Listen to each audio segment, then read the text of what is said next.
우선 이제 환자분이 네. 증상이 좀 섞여 있는 것 같아요. 그래서 이제 입술에 포진이 있는 경우는 이제 헤르페스 포진을 의심할 수가 있고, 또 입술이 퉁퉁 붓고 갈라진다 하면은 또 구순염을 의심할 수가 있거든요.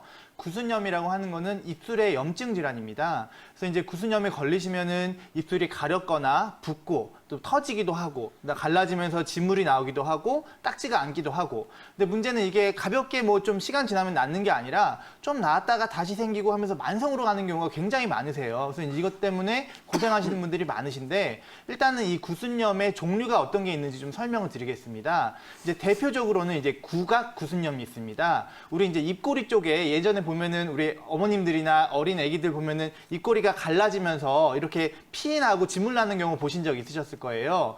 좀 괜찮다가 말을 하거나 또 음식물을 씹으면 또 갈라지고 피 나고 하는 경우가 있는데, 이런 경우에 이걸 구각 구순염이라고 하고요. 칸디다균하고 좀 관련이 있어서 항진균제를 처방하기도 합니다.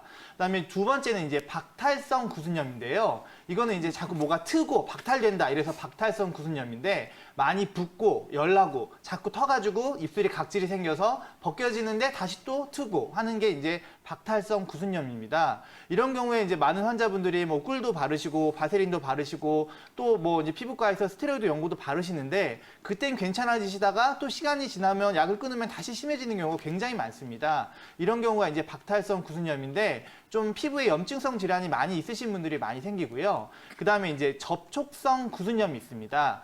접촉성 구순염은 입술에 뭔가 알러지 질환처럼 입술이 퉁퉁 붓고 열나고 하는 건데요. 주로 이제 몸에 맞지 않은 어떤 립스틱이라든가 화장품 이런 걸 썼을 때, 아니면 약재나 음식 같은 걸 썼을 때 입술 쪽으로 알러지 반응 같은 게 나오면서 퉁퉁 붓는 경우를 얘기합니다. 그래서 이제 시청자분, 문의 주시는 환자분께서는 어떤 박탈성 구순염이나 접촉성 구순염하고 좀 관련이 있는 것 같고요.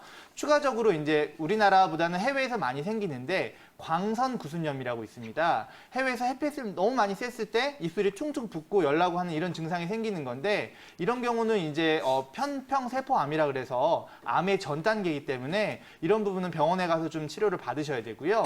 마지막으로 이제 선상 구순염이라고 해서 입술이 붓고 작은 물집이 생기는 경우도 있으니까, 이렇게 좀 구순염의 종류를 알고 계시면 도움이 되실 것 같습니다. 네. 근데 이제 구순염이 저 환자분도 좀 계신데 보면은 잘 안 낫습니다. 잘 안 나서 이제 생활 관리가 오히려 더 중요한 경우가 많거든요. 그래서 이제 생활 관리적인 부분을 말씀을 드리자면은, 이 입술은 땀이라든가 어떤 기름이 없기 때문에 수분에 굉장히 취약합니다. 그래서 일단 입술에 수분을 유지시켜주는 게 제일 중요합니다. 그래서 어떤 보습제라든가 이런 것 좀 잘 사용하시고 물 많이 드시는 게 좋으시고요.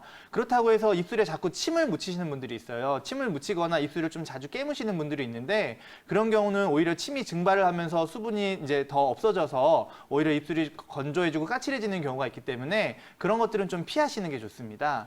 그 다음에 이제 어떤 접촉성 구순염처럼 자기랑 안 맞는 어떤 화장품이나 립스틱이나 아니면 약물이나 음식을 먹으면은 더 심해지는 경우가 있기 때문에 자기한테 맞는 것을 꼭 찾으시는 게 좋습니다. 그래서 이제 그런 것들을 찾으셔서 하시는 게 좋으시고, 일반적으로 생활 속에서는 가벼운 구순염인 경우는 앞서 얘기했듯이 바세린이나 글리세린 아니면 이제 꿀이나 아니면 프로폴리스 이런 것들이 도움이 됩니다. 이런 것들을 통해서 가벼운 건 지나치시고, 좀 심하면은 이제 피부과에 가서 선생님하고 상담하셔서 가볍게 스테로이드 연고를 바르는 경우도 있는데, 그래서 좋아지는 경우는 다행이고요. 만약에 그렇지 않고 만성으로 가는 경우는 꼭 이 몸 안의 스트레스나 어떤 면역력이나 이런 거를 고려를 해보셔야 됩니다. 그래서 그런 부분에 있어서는 한방에 장점이 있으니까 그런 부분에 있어서는 가까운 한의원에서 한번 상담을 하시고, 그 다음에 이제 어떤 물이나 비타민 B 섭취가 중요하니까 이런 부분도 좀 참고하셨으면 좋겠습니다. 네.